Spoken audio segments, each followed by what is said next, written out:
The wind howled through the barren landscape of rural Texas, carrying with it a sense of foreboding. The air was thick with tension, as though nature itself held its breath, awaiting something unknown, something inevitable. The scene was a study in stark contrast. The somber black and white of the funeral procession against the wild, chaotic energy of the world outside. Inside the old church, the mourners were gathered in silence, their faces a mixture of grief and disbelief. June Keller, a quiet woman who had spent the better part of her life tucked away in the embrace of this lonely town, had passed away. At least, that's what they thought. The priest, his voice steady, intoned the final words of the service, but his words were swallowed by the sounds of something far louder. A frantic whinny, followed by the frantic pounding of hooves on the dry earth. Outside, beyond the wooden walls of the church, the unmistakable sound of a horse in distress echoed through the air. The horse, a large mare with a shimmering coat of jet-black fur, was throwing herself against the wooden fence. She seemed to know something no one else did. She seemed to know that June wasn't gone. Not really. As the funeral procession continued inside, the horse's frantic whinnying grew louder, more urgent. She pounded her hooves against the dirt, her breath coming in ragged gasps as if she, too, was fighting against the inevitable. Then, in an instant, the horse broke free. She surged forward, her muscles coiling with raw power as she galloped toward the church, her hooves kicking up the dust of the small town. She was relentless, wild, and determined. There was no stopping her. Inside the church, the mourners looked at each other in confusion, their solemn faces now painted with bewilderment. The priest faltered, his words halting as a loud crash reverberated from the door. Without warning, the church door flew open with a deafening bang. The black mare, her eyes wide with panic, charged through the entrance. Her hooves slammed against the wooden floor as she bolted down the aisle, scattering chairs in her path. The congregation gasped in shock and disbelief. The priest stood frozen, his hands trembling as he tried to make sense of the scene unfolding before him. The horse, with all the grace and fury of a creature on a mission, was heading straight for the coffin. The room fell silent, the air thick with suspense. No one dared to move as the mare reached the coffin.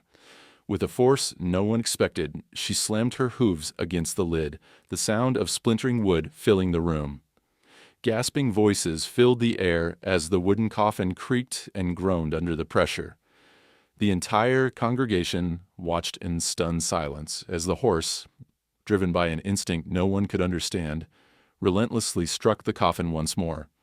The wood cracked. A splintered section gave way, and then a faint, shallow breath. A movement. June Keller's eyes fluttered open. She was alive.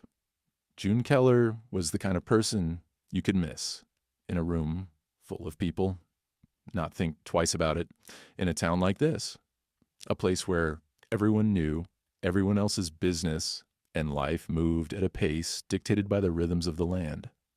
June had made her peace with being invisible. There was a time when she was more than that, when her presence filled classrooms with the echoes of her lessons, when her voice was the guiding compass for the young minds she nurtured. But that time was long gone. Now, she was just a retired schoolteacher, living out her days in a small, weather-beaten house that stood alone on the outskirts of the town. The house had been her refuge ever since she had lost her only son, Caleb, in a tragic accident. He was just 22 when the car skidded off the slick road during a rainstorm, and June had never fully recovered from that loss. It was as if a part of her had died with him that day, leaving her to wander the years without any real direction. She kept herself busy with small things, tending to her garden, feeding the birds that flitted through the trees in her yard, and reading books that helped her escape the ever-present ache in her chest. Her neighbors knew her well enough, but they had all stopped asking about her. People had their own lives to lead, and June's quiet existence had become just another part of the town's fabric. something that went unnoticed unless there was an occasion to speak about it. She kept to herself mostly, and while the loneliness pressed in around her, it was a comfort. It was a familiar kind of loneliness, one she could control, one that didn't surprise her. And yet it was in this very solitude that June found herself at a crossroads, a place she never expected to be. The storm that evening had been particularly fierce. The rain came down in sheets, making the world outside her window a blur of gray and black. June had just finished dinner when she heard a soft, desperate sound coming from the direction of the river. At first, she thought it was the wind playing tricks on her, but then she heard it again. A faint whimper, like a creature in distress. Her heart raced. It was not uncommon to hear animals seeking shelter during storms, but this sound was different. There was a weakness to it, a desperation that tugged at something deep inside her. June stood from her chair, wiping her hands on the apron she'd worn for years. She grabbed her old raincoat and a flashlight, stepping out into the night. The river was swollen from the rain, its waters churning violently beneath the bridge. As she made her way down the path that led to the bank, the air grew thick with the smell of wet earth and the sound of rushing water. There, lying motionless by the river's edge, was a small foal. Its coat was slick with mud, and it barely seemed to breathe. The poor creature was half drowned, its legs sprawled awkwardly beneath it, unable to rise. June's breath caught in her throat. She had seen a lot of things in her years, but This was something that spoke to her heart in a way she couldn't explain. She knelt beside the foal, her hands trembling as she checked its pulse. It was weak, faint. She could feel the life still there, but it was hanging on by a thread. She knew what most people would say. The foal was beyond saving. It had been left out in the storm for too long, and now its chances were slim to none. People would tell her to leave it, to let nature take its course. But June wasn't most people. The way she saw it, if a life could be saved, even a small life, then it was worth trying. "Come on, little one," she whispered, her voice shaking. You're not going to die here. Not on my watch." With surprising strength, she managed to scoop the foal into her arms, cradling its fragile body against her chest. She knew the road ahead wouldn't be easy. She wasn't a veterinarian, and she didn't have the resources to nurse an injured animal back to health. But June had learned over the years that sometimes love and willpower could do what logic and reason could not. She carried the foal back to her house, where she laid it gently in a warm corner of her living room. She wrapped it in towels and gave it what little warmth she could, speaking softly to it as she worked. She didn't know why she felt so compelled to save it, but she did. Maybe it was the memory of Caleb, the son who had been too fragile to protect. Maybe it was just the way the world had felt too empty without someone else to care for. She named the foal Nova. It wasn't just a name, it was a promise. Because no light should go out without a fight, she told the foal as she stroked its muddy coat. For the next few days, June didn't leave the house. She took care of Nova around the clock, feeding her small doses of water and sugar water, trying to coax the weak foal back to life. She talked to her, read aloud from books she'd read years ago, and even sang softly to the foal. Each day, Nova grew a little stronger, a little more alert, until one morning, June woke to the sound of a soft neigh. It was the first sign of life beyond a shallow breath. Nova was alive, and June felt, for the first time in years, a spark of hope flicker inside her. As the days turned into weeks, the bond between them grew. They were two broken souls, healing together, in a way neither of them had expected. It was an unspoken connection, one that went beyond logic, beyond reason. It was simply a force of nature, the kind of love that knows no boundaries, no limitations. And for the first time since Caleb's death, June felt something stir inside her again. It was a faint stirring, but it was enough. She wasn't alone anymore, and neither was Nova. It was a dark, stormy evening when June Keller first saw the foal. the kind of storm that rattles windows and turns familiar streets into a maze of blurred shadows. The rain had been relentless, pounding down in sheets, turning the ground into a slick, muddy expanse. The river, swollen with the overflow from the hills, roared in the distance, threatening to spill over its banks. June had been inside, curling up with a cup of tea, in an old book. When the sound first reached her, it was faint at first. A weak, strangled whimpering carried on the wind. For a moment she thought it might have been the storm itself, or perhaps some wild animal taking shelter in the woods. But as the minutes passed, the sound grew more distinct, more insistent. She set down her tea and stood, her body heavy with the weariness that seemed to settle deeper into her bones as the years passed. Her feet, encased in worn slippers, moved with the slow, deliberate pace of someone who had learned to expect little from life. But tonight was different.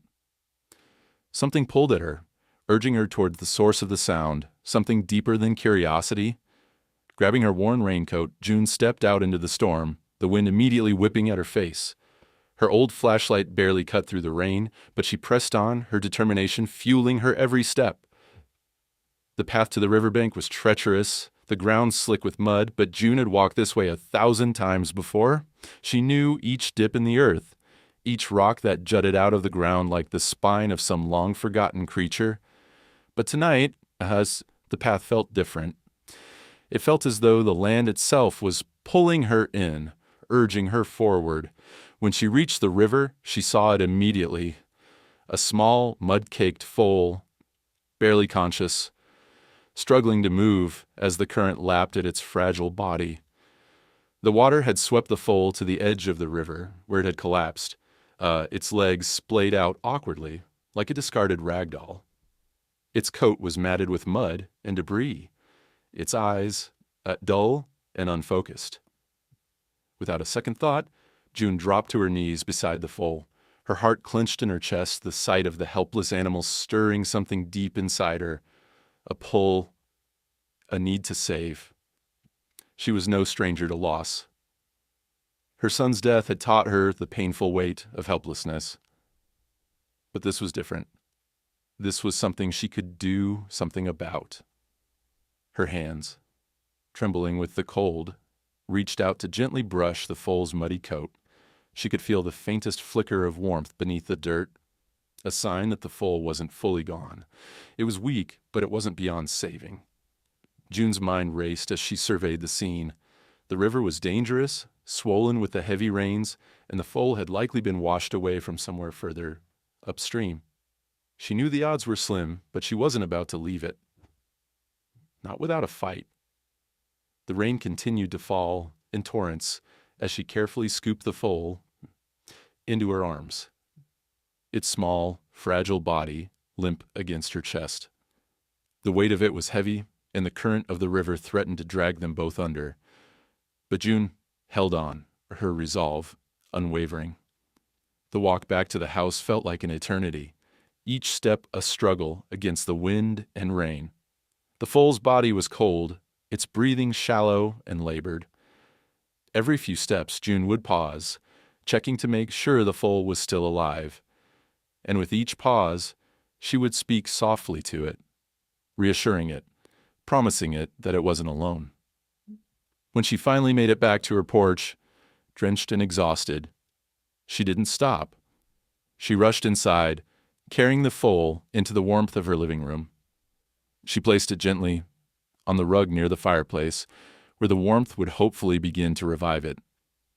Her heart was pounding in her chest as she quickly gathered towels, wrapping the foal in them to keep it warm. The fire crackled softly in the hearth, casting flickering shadows on the walls. June's hands worked quickly, tending to the foal's injuries, wiping away the mud from its coat and checking its breathing. It was slow but steady. The foal wasn't gone yet. There was still a chance. For the next few hours, June stayed by its side. She fed it small amounts of sugar water, coaxing it to drink. She spoke softly, telling it stories of the world outside, stories of the sunrise, of fields full of wildflowers, of how much she wanted to see the world brighten for the foal. She didn't know if the foal could understand her words, but she spoke them anyway. It was a comfort to both of them. As the night stretched on, June's weariness began to fade, replaced by a sense of purpose. She had been alone for so long, and yet here was this fragile creature, clinging to life, or refusing to give up. June couldn't help but see a reflection of herself in the foal, a reflection of the fight she had within her, the fight that had kept her going all these years after losing Caleb. It wasn't just about saving the foal. It was about giving herself something to believe in again. The hours passed in quiet solitude, and when morning finally came, the storm had subsided, leaving behind a fresh, crisp air that seemed to promise renewal. June woke to the soft sound of a whinny, a faint but unmistakable cry that filled her heart with hope. The foal was alive. It had made it through the night. June smiled to herself, the weariness in her bones forgotten. She had done it. She had saved this creature, and in doing so, she had saved a part of herself. It wasn't a miracle, not really, but for June Keller, it was close enough. The days that followed the storm seemed to blur into one long, continuous moment. June Keller, in the quiet stillness of her home, focused every ounce of her attention on the foal she had rescued from the river. The storm that had once raged outside now seemed like a distant memory, replaced by a calm that settled over the house like a protective blanket. Inside us, the only sound was the soft crackling of the fire and the rhythmic breathing of the young mare, now named Nova. It wasn't easy. It never was, June knew that. But each day brought new signs of hope, small victories in the slow, delicate process of rebuilding life. Nova's strength returned bit by bit, like the faint light of dawn pushing through the darkness. At first, it was just the flicker of an eye, the faintest movement of a leg, the subtle twitch of her ears when June spoke. Then, gradually, Nova began to show the signs of life that June had longed to see. The soft rise and fall of her chest, the steady beat of her pulse. June could hardly contain her joy when, after what felt like an eternity, Nova stood. Her legs trembled beneath her, but she stood nonetheless, eyes wide, her small body uncertain but filled with determination. The sight brought tears to June's eyes. It was a small victory, but to her, it meant the world. For hours, June stayed with Nova, talking to her softly, stroking her coat with the same care and tenderness she once gave her garden. She didn't have much, but what she had, she poured into this little horse. Nova, for her part, seemed to respond to June's presence. As the days passed, the foal grew stronger, no longer listless and weak, but now more curious, more alert. She began to follow June around the room, nipping at her clothes as if trying to engage with her, eager for attention. In those moments, June found herself laughing, a sound that had become foreign to her ears in the years since Caleb had died. The house, once so quiet, now seemed to hum with life. And it wasn't just Nova that was healing. It was June, too. The pain of losing her son, the deep well of grief that had settled into her heart, was starting to soften. Nova wasn't just a rescue. She was a catalyst, a spark that was reigniting something long forgotten. Each day, the bond between them grew stronger, more undeniable. June began to feel as though Nova wasn't just recovering for herself. She was recovering for both of them. It was as if, in her struggle to survive, Nova was also helping June heal, reminding her that there was still life left to live, still love to give. June wasn't sure how it happened, but the tiny foal had wormed her way into her heart, and June had never felt more grateful for anything in her life. Nova's recovery wasn't without its challenges. The foal's muscles were stiff from the days of weakness, and there were moments when she would stumble or fall, her legs shaking beneath her. But June was patient, coaxing her gently back to her feet each time, never once letting her give up. She could see it in Nova's eyes, that same stubbornness that had kept her fighting, just as June had fought to keep going after Caleb's death. It was the kind of resilience that couldn't be taught, the kind that came from deep within, an instinct to survive, no matter the odds. As the days turned into weeks, June could feel the weight of her own loneliness begin to lift. Nova was there with her, always by her side, a quiet companion who filled the empty spaces in the house with her presence. They had become a team, two souls who had both known loss and were now healing together, slowly but surely. One afternoon, as the sun began to dip low in the sky, June sat on her porch, watching Nova as she grazed on the grass in the yard. The foal's movements were more graceful now, her steps more confident. She was no longer the fragile creature June had found in the storm. She was becoming something stronger, something more. June leaned back in her chair, her eyes never leaving Nova. The foal raised her head, meeting June's gaze, and for a moment the world seemed to stand still. There was a connection between them, something deeper than mere survival. It was as though their fates had intertwined that night by the river, and now they were bound together by something stronger than either of them could fully understand. Nova trotted over to where June sat and nuzzled her gently, her warm breath brushing against June's cheek. June smiled, a soft, bittersweet smile, as she reached up to stroke the foal's neck. It felt good, this connection, this unspoken bond that had formed between them. In that moment, June understood something she hadn't before, that love wasn't always loud and flashy. Sometimes it was quiet. It was the gentle nudge of a horse's nose against your hand. It was the trust that had built between them, piece by fragile piece, until it was unshakable. As the sun set, painting the sky with hues of orange and pink, June thought about what she had done. She had saved Nova, but in doing so, she had saved herself too. The grief that had once consumed her, the aching loneliness she had carried for so long, was beginning to fade. Nova had brought her back to life in a way that she hadn't expected. The love she had given to this animal had, in return, healed a part of her that she thought was lost forever. The bond between them wasn't just about the foal's survival. It was about June's own rebirth. In caring for Nova, June had rediscovered the strength to care for herself, to rebuild the pieces of her broken heart, to find joy again in the small moments. For the first time in years, June felt hope, real, tangible hope. And it was something she never planned for, something she never expected. But as she watched Nova graze under the fading light of the sun, June knew that whatever came next, she was no longer alone, and neither was Nova. June had never been one to complain. She was too practical for that. She had learned early in life to deal with what came, to face each day with the same quiet resolve she had inherited from her mother. But recently, something had started to feel off. At first, it was subtle, an odd stiffness in her limbs when she first woke up, a dull ache in her joints that didn't quite go away. But as the days passed, it became more than just discomfort. It was a deep-seated weariness, like her body was resisting something she couldn't quite understand. At first, June shrugged it off. She was getting older after all. The years had a way of creeping up on you when you weren't paying attention. She'd been a teacher for most of her life, and the physical demands of standing at a chalkboard for hours had taken their toll. And since her son's death, she hadn't been the same.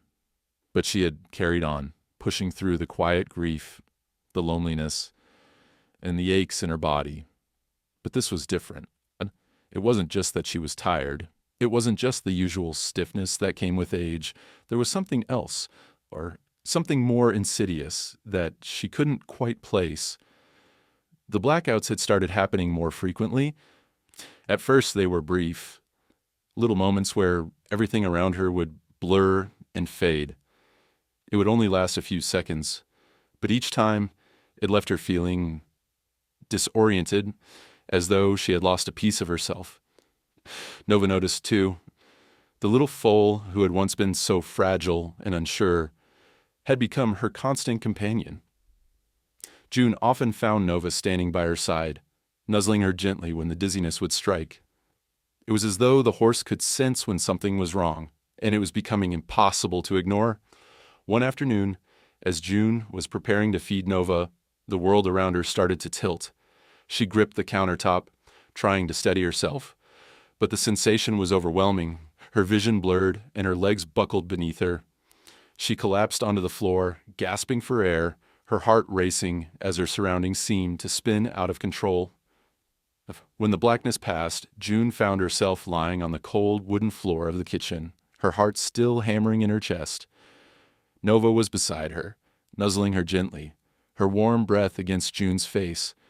The foal's presence was a comfort, but the reality of the situation was clear. Something was wrong. The next few days were a blur. June struggled to stand without feeling dizzy. She had trouble focusing, as if her mind was clouded, a heavy fog that refused to lift.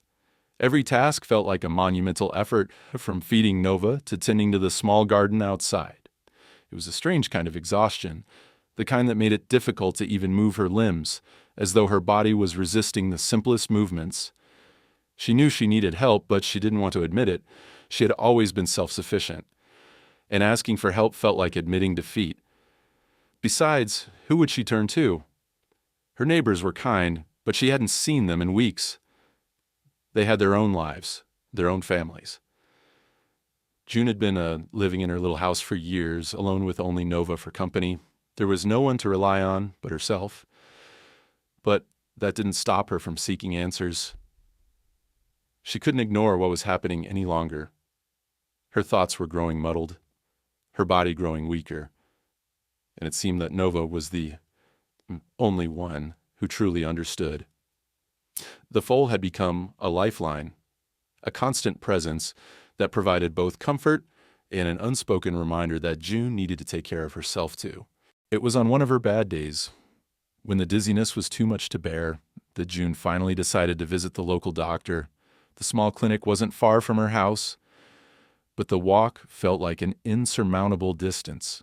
She had to stop several times along the way, leaning against fences or trees to catch her breath.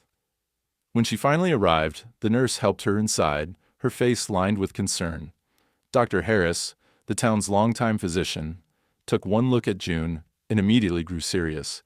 After a quick examination, he sat her down and explained in a calm, measured tone what was happening to her. June, I think you might be experiencing something called catalepsy, Dr. Harris said, his voice gentle.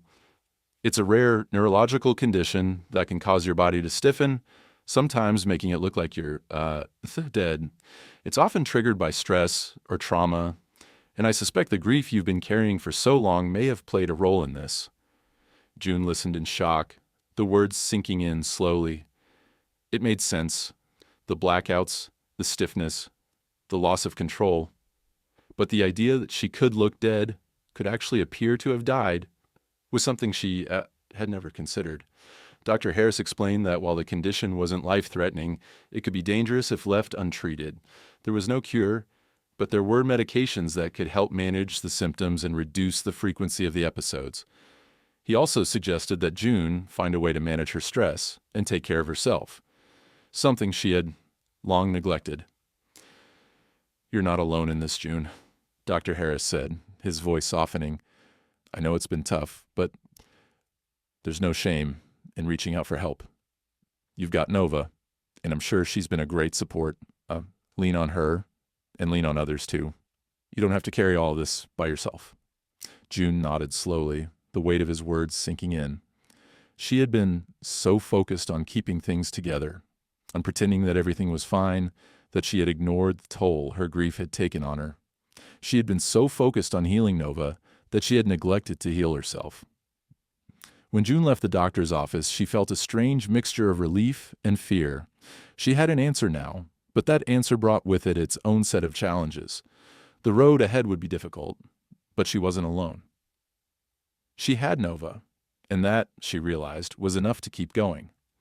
As she walked back to her house, the wind in her face and the ground beneath her feet solid, she made a silent promise to herself. And then she would take care of herself, just as she had taken care of Nova.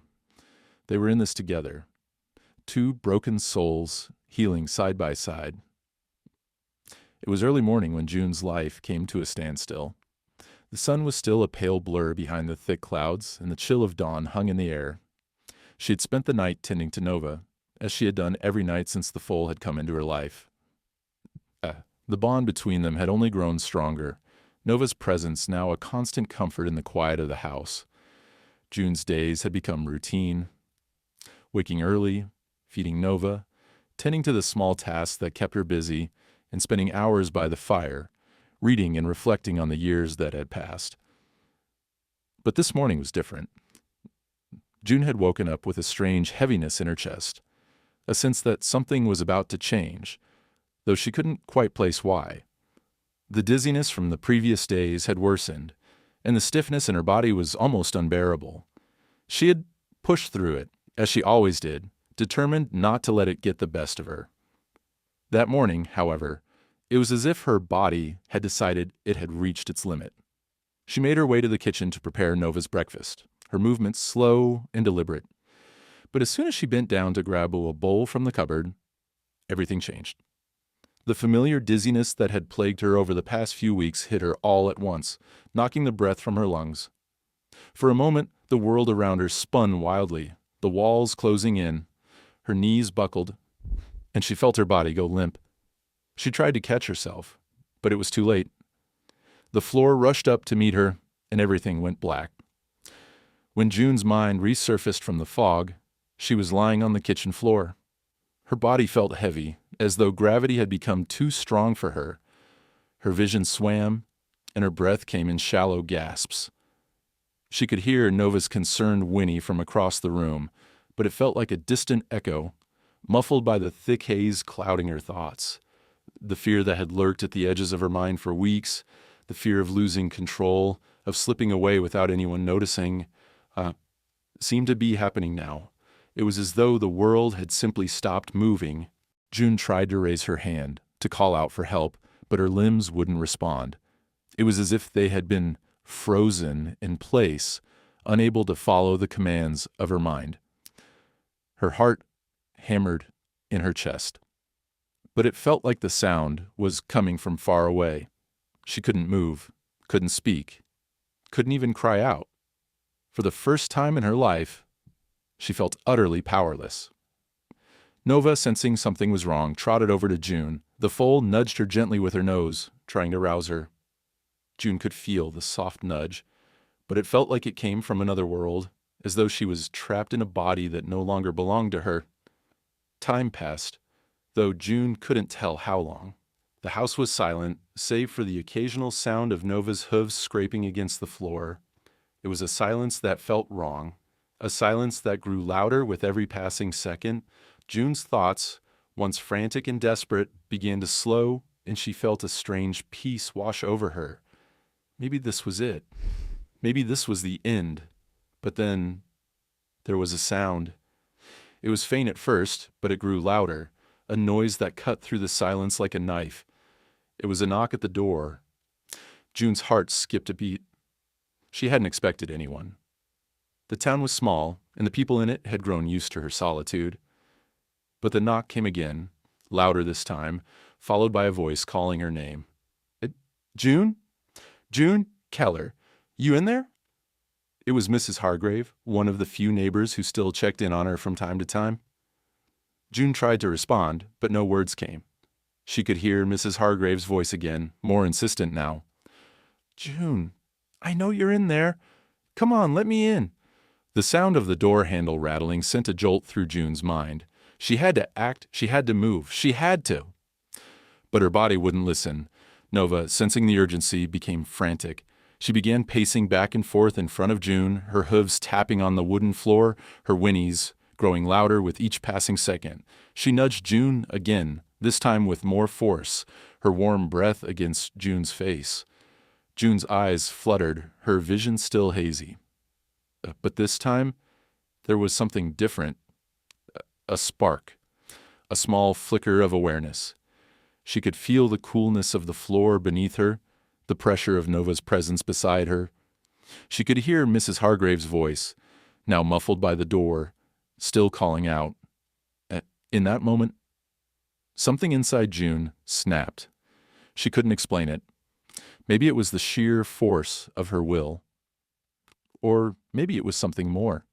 Something Nova had awakened within her. With everything she had left, June managed to lift her arm, slowly, inch by inch. It was a struggle, each movement feeling like an eternity, but she did it. She reached out, her fingers brushing against the edge of the countertop. It wasn't much. It wasn't nearly enough. But it was enough for Nova. The foal let out a sharp, powerful whinny, one that seemed to echo through the house. It was a cry of desperation, of determination. Nova wasn't going to let her fall. In an instant, Nova reared up on her hind legs, the sound of hooves pounding the floor like a drumbeat. She charged to the door, slamming her body against it with a force that rattled the entire frame. Mrs. Hargrave's voice was replaced by the sound of splintering wood as the door gave way. In one mighty push, the horse barreled through, her eyes wide with panic, but focused only on one thing. June. Mrs. Hargrave stumbled back, her face pale with shock, but Nova didn't pause. The foal surged forward, nudging June's unmoving body with all the strength she could muster, trying desperately to revive her. And then, just as the world seemed to freeze, June took a breath. A shallow, ragged breath, but a breath nonetheless. Her heart, still weak and faltering, began to beat again. The battle wasn't over, but for the first time in weeks, June felt a spark of hope. She wasn't alone. Nova had refused to let her go. In that moment, June knew that if she was going to fight, she had someone by her side who would fight with her. It was supposed to be the end. Or at least that's what they thought. June Keller was supposed to have gone to the place where the living no longer mattered, where the grave was the final resting place. It had been a quiet, ordinary morning when the ambulance arrived. Its sirens cutting through the sleepy town, but when they found her, they declared her gone. No pulse, no breath, no sign of life. The neighbors gathered in their Sunday best, murmuring quietly among themselves, the weight of June's death hanging over them like a storm cloud. And the funeral home had arrived just before noon, and within the hour, the small church was filling with mourners. It was a somber, simple affair. June had never wanted much fanfare, not in life, and certainly not in death. The friends who had known her in her quieter years spoke in hushed tones about her kindness, her gentle ways, her life as a teacher. They recalled her love for nature, the way she had tended to her garden and cared for the birds that visited her home. But as much as they spoke, there was always a shadow in their voices. Her son's death had left a hole that never seemed to heal. And so they mourned her quietly, understanding that in the small, dusty corners of life, some things could not be fixed. Some hearts could not be made whole. The service proceeded with the gentle rustling of pages and the low murmur of hymns that echoed against the church's stone walls. The priest spoke with reverence, his voice steady and practiced, trying to soothe the grieving hearts around him. But for June, it was over. At least, that's what they thought. Outside the church, the world was still, the only movement faint rustling of the wind through the trees. But the stillness was broken by a sound that seemed almost too loud to be real. It was a high, desperate whinny, unmistakable, frantic, and filled with urgency. The sound sliced through the air, cutting into the quiet like a jagged knife. It came again, followed by the unmistakable pounding of hooves against the dirt, growing louder with each passing second. Inside the church, the mourners looked at each other, confusion etched on their faces. What was that noise? The priest faltered in his words, pausing mid-sentence as the sound grew closer. It was impossible. The last thing anyone expected was a horse at the funeral. Yet there it was, a powerful presence beyond the wooden doors, like a force of nature refusing to be ignored. And then the doors burst open with a bang, shaking the very foundation of the church. There, in the doorway, stood Nova. The horse, her coat gleaming black in the dim light, stood tall and wild, her eyes wide with panic. Her nostrils flared, her breath coming in ragged gasps. She pawed at the ground, stomping with an urgency that spoke of desperation. There was no mistaking the purpose in her movements. She had come for June. Gasps filled the room. People stood frozen, unsure of what to do, unsure if this was part of some strange dream or if the unthinkable was happening right before their eyes. Nova surged forward, crashing through the center aisle with a power that was both beautiful and terrifying. Her hooves struck the floor with a deafening noise, the sound echoing against the high stone walls of the church. The mourners stepped back, their faces filled with shock and awe, as the horse moved with singular focus toward the front of the church. She reached the coffin in moments. Nova's sharp hooves struck the ground again, her body surging forward with force. With one powerful motion, she slammed her hooves against the wooden lid of the coffin, sending a loud crack echoing through the silent room. The wood splintered under the force, the sound of cracking timber filling the air. It was as if the earth itself had shaken. The coffin lid buckled beneath Nova's strength, giving way with another powerful strike. The wood groaned and creaked under the pressure, splintering further as the horse continued to pound relentlessly. And then, just as the coffin began to split, there was a soft sound, a faint, shallow breath. For a moment everything stood still. The church, once filled with the soft murmurs of mourning, was silent. The world held its breath, waiting. And then the faintest flicker of movement, a breath, a shift, and then June's eyes fluttered open. It wasn't a grand moment, not the kind you'd see in a movie. There were no sudden bursts of light or dramatic music. There was only June, her body still and pale, but her chest rising and falling with the faintest of breaths. Her hand, cold and lifeless moments before, twitched ever so slightly. It was enough. A murmur rose from the crowd, growing louder as they saw the impossible unfold before them. June's eyes opened fully, her gaze locking onto the horse standing at the foot of the coffin. The only sound now was the sharp, rhythmic breathing of Nova, who stood over June, her eyes filled with what could only be called understanding. "Nova," June whispered, her voice barely audible, but it was enough. The people who had gathered for her funeral could hardly believe what they were seeing. The priest, his hands trembling, stepped forward as the murmurs became a collective gasp.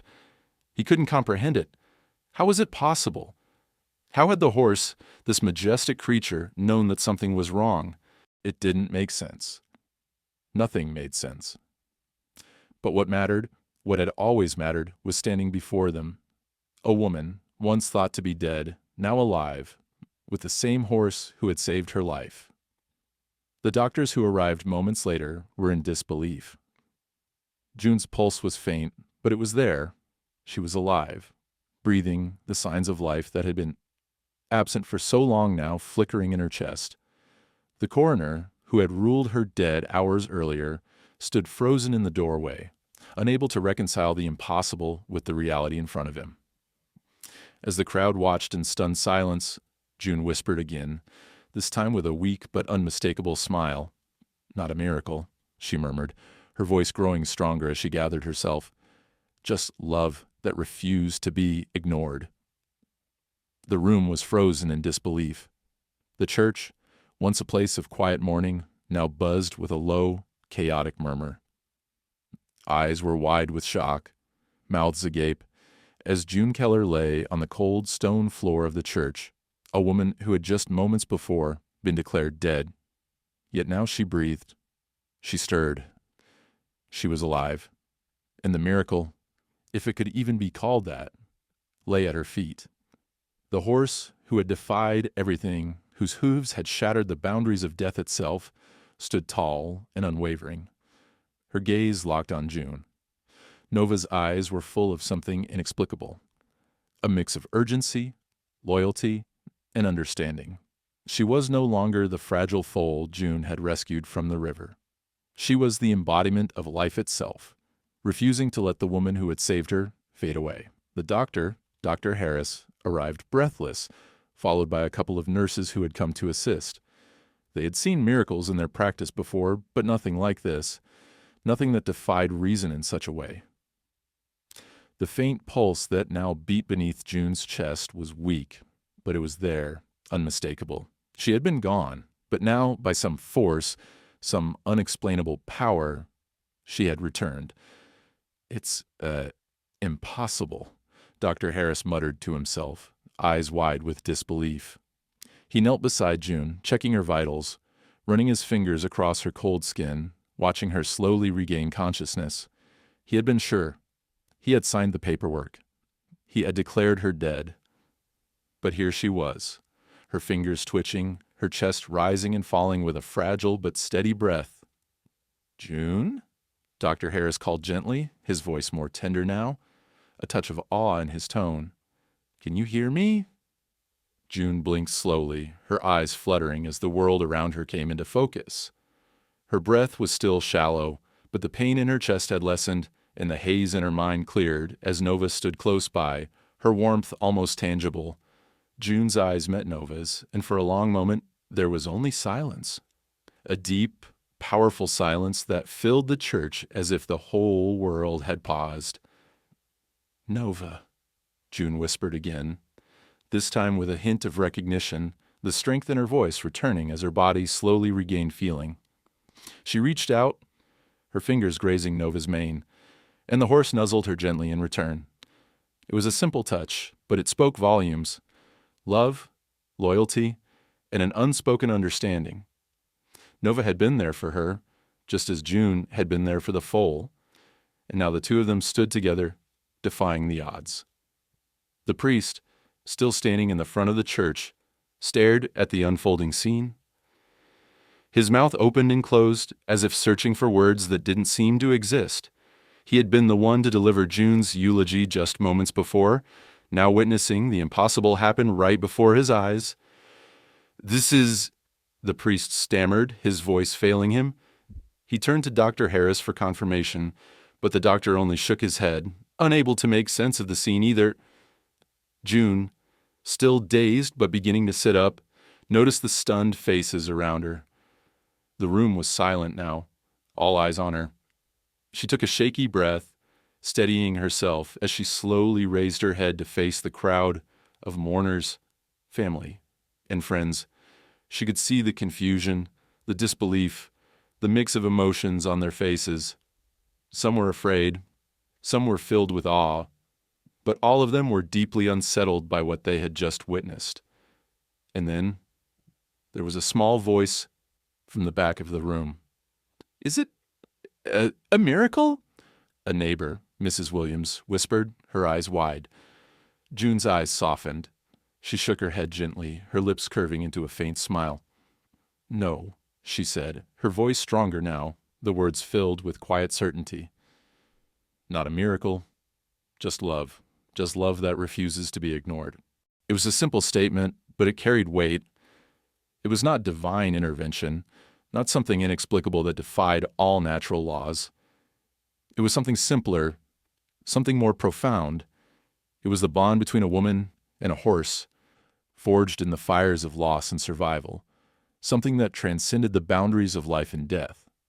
It was the kind of love that defied the odds, that held on when everything else seemed to slip away. The room shifted as people began to process what they had just seen. The murmur of disbelief began to fade into something softer, something more understanding. June was alive. And though no one could explain why or how, they all knew one thing for certain. It wasn't by chance. Nova had saved her. Nova, who had been saved by June, had now returned that favor in the most profound way possible. They had both healed each other in ways they could never have imagined. June had brought Nova back from the brink of death, and in return, Nova had brought her back when the world thought she was gone. The doctors moved closer now, checking June's vitals, looking for signs of stability. They were cautious, of course, unsure of what they were seeing. But when June smiled weakly at them, her eyes full of gratitude and life, they knew there was no turning back. She had defied death, not by force of will alone, but by the unspoken bond between her and Nova. There was no medical explanation, no scientific reasoning that could explain what had just happened. But in the quiet of the church, surrounded by the people who had once thought her gone, June felt something stirring within her, hope. And in that moment, she realized that she was not just a woman who had been brought back to life. She was something more. She was a testament to the power of love, to the incredible strength that could come from even the most broken of souls. "I'm not dead," she whispered, almost as if confirming it to herself. "And I won't be for a long time." Nova nickered softly in agreement, her presence beside June as strong as it had ever been. The bond between them had only deepened, a promise unspoken but understood. And as June sat there, surrounded by the people who had thought they'd lost her, she knew that her life was far from over. She had been given a second chance, not just by the doctors, not by chance, but by the love that refused to be ignored. The moment June opened her eyes, the world outside her quiet, rural town exploded. What was once a small, private affair, a funeral for a woman many had forgotten in the bustle of life, became the center of a viral storm. The story of June Keller's miraculous survival and the horse that had saved her spread like wildfire, grabbing headlines far beyond the dusty corners of Texas. It started with local news, of course. The town station, Channel 5, which had long ignored the stories of old farmers and quiet teachers, was suddenly thrust into the spotlight. They sent a small team to cover the strange event, the miracle that no one could explain. The first clip aired that evening, and within hours it had caught the attention of viewers all over the state. "Horse saves woman who was declared dead," the headline blared across the screen. The footage was grainy and shaky, an impromptu recording shot by a bystander at the church. But it didn't matter. The footage was enough. The images of Nova breaking through the church doors, her hooves crashing against the coffin, and June's slow return to life were enough to leave anyone watching stunned. And just like that, the world knew June Keller's name. The small town of La Palwed, Texas, once an afterthought on the map, was now the site of a story no one could ignore. It wasn't long before national news outlets picked up the story. A report on CNN, followed by an exclusive on NBC News, and then the viral spread on social media. Twitter exploded with hashtags like #NovaTheHorse and #TheHorseThatSavedHer. Bloggers, journalists, and influencers from across the country began calling La Piedad, eager to know more about the woman who had survived, in the horse that had led her back from the dead. At first, it was an overwhelming wave. The phone rang constantly in June's home, a house she had once kept to herself. People from all over wanted to hear her story, and to understand how this could have happened. News vans lined the street outside her home, reporters camped on her porch. June, still recovering from the shock of everything, could barely keep up. But amidst the chaos, there was a quiet sense of calm. June never expected this. She hadn't wanted fame. All she had wanted was to live a quiet life, one spent in the company of Nova and the simple pleasures of her garden. But now she found herself in the midst of a whirlwind. As the weeks went on, the attention didn't subside. It grew. Major networks reached out, offering interviews, documentaries, and even book deals. People were captivated by the impossible nature of the story. What began as a local human interest piece turned into a cultural phenomenon. The idea of loyalty, of love that transcended even death, struck a chord with people from all walks of life. The tale of a woman and her horse had become something more. It had become a symbol. Nova, once an ordinary mare, became a symbol of loyalty and hope. Her image appeared in newspapers and magazines across the country, her story sparking conversations around the world. People began calling her the Horse of the Year and sending her gifts, fan mail, and requests for appearances. The love that had once been a quiet bond between two broken souls had now become something extraordinary. People wanted to believe in something good. They wanted to believe that love, the kind that refused to let go, was the answer to a world that often felt dark and uncertain. June and Nova had given that to them. But for June, the experience was nothing short of surreal. She had never asked for this attention. She didn't know how to navigate the flood of journalists, the constant stream of phone calls, or the endless messages from strangers who felt compelled to share their own stories of loss and survival. But despite the overwhelming nature of it all, there was something undeniably humbling about the outpouring of support. The story, it seemed, was bigger than her. It was a story about resilience, about perseverance, about the kind of love that could never be ignored. Through it all, June remained grounded. She kept returning to Nova, to the bond that had saved her. She kept walking in her garden, feeding the birds, and tending to the sanctuary she had dreamed of for so long. It was Nova, after all, who had given her this second chance. Nova had led her back from the brink, and now they both had something to give. They both had something to offer the world. A few months later, June announced the creation of Hope Hooves, a sanctuary for abandoned horses and children with disabilities. She had always dreamed of giving back, of creating a place where animals and children could heal together, much like how she and Nova had healed each other. The world had given them a second chance, and it felt only right to extend that same grace to others. The first children arrived soon after, and with them came new hope. Children with disabilities, many of whom had struggled with their own forms of trauma, found solace in the presence of the animals. Nova became the heart of the sanctuary. She walked freely among the children, calm and gentle, watching over them with the same quiet loyalty that had saved June's life. Each child who arrived at the sanctuary was welcomed with open arms, just as June had welcomed Nova into her life. And just as Nova had healed June, June now began to heal the broken hearts of children who needed love, who needed someone to believe in them. As June stood in the field, watching Nova interact with the children, she felt a deep sense of peace settle over her. The world had seen her story, had followed her journey, and now it was time for her to give back. She had found a new purpose, a new mission in life, one that allowed her to take everything she had learned, the love, the grief, the healing, and use it to help others.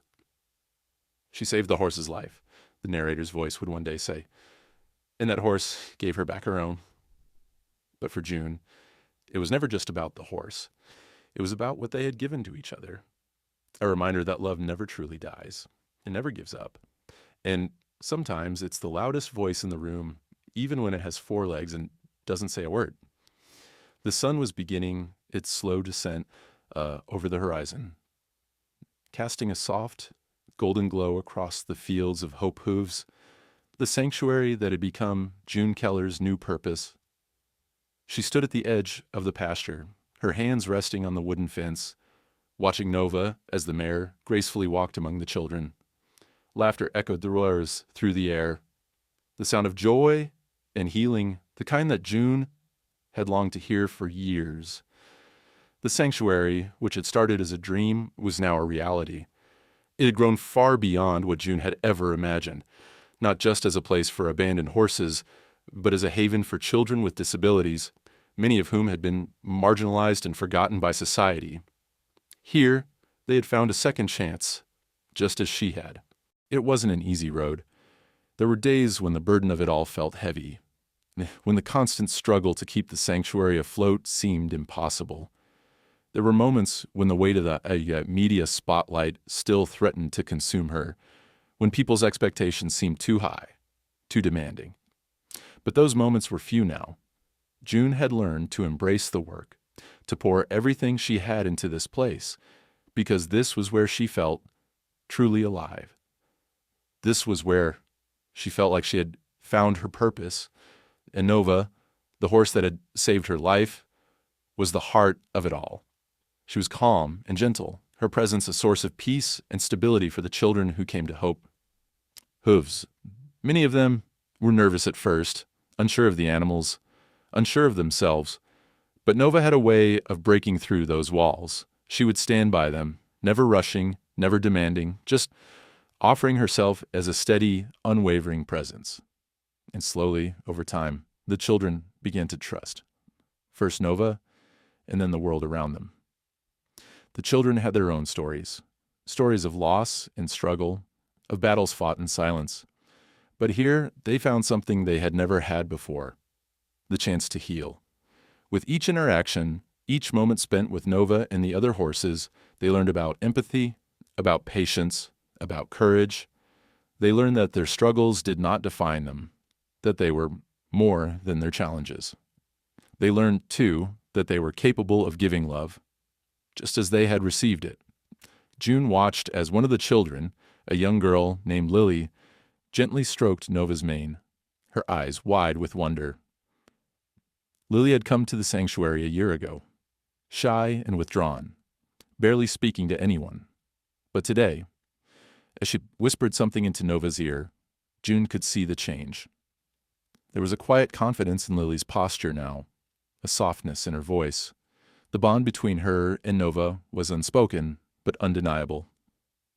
"That's what I'm here for," June whispered to herself, a smile tugging at her lips as she watched the scene unfold. The sanctuary had given her more than she could ever repay. It had brought her back to life, yes, but it had also given her the chance to help others, to pass on the love and loyalty that had been given to her. In helping these children and these horses, June had found the healing she had been seeking all along. The evening air grew cooler, and the last of the sunlight painted the sky in rich hues of orange and pink. The children began to gather their things, preparing to leave for the day, but not before one last visit to Nova. June could see the bonds that had formed here, the connections that ran deeper than any words could express. It wasn't just about the horses. It was about the transformation that had taken place in the hearts of the children. As the last child waved goodbye, June stood for a moment, taking it all in. The sanctuary was quiet now, the hum of the world outside fading into the background as she walked over to Nova, who was grazing peacefully in the corner of the pasture. The horse lifted her head and met June's gaze. Her eyes, filled with something June could never quite explain: love, gratitude, perhaps even understanding. "You've given me everything, haven't you?" June said softly, her hand gently running down Nova's neck.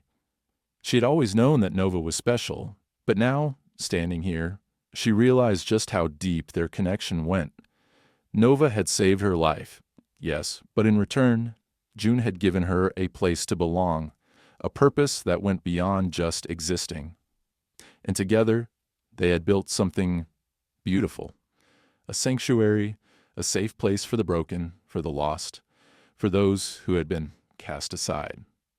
They had created a place where people, both human and animal, could heal together, where love could grow, even in the most unlikely, places. As the sun finally dipped below the horizon, casting the world in twilight, June felt a quiet peace settle over her. The work was never done, of course. There would always be more horses to rescue, more children to help. But for now, in this moment, she felt content. She felt whole. "Thank you," she whispered to Nova, her voice full of quiet gratitude. "I saved you, but you saved me too." Nova nickered softly in response, and June leaned in, resting her forehead against the mare's. There was no need for words. The bond between them was enough. Together, they had saved each other. And as the first stars began to twinkle in the night sky, June knew that no matter what the future held, she had found her place. She had found a new life, a life built on love, loyalty, and the quiet understanding that sometimes the loudest voices in the room are the ones who don't speak at all.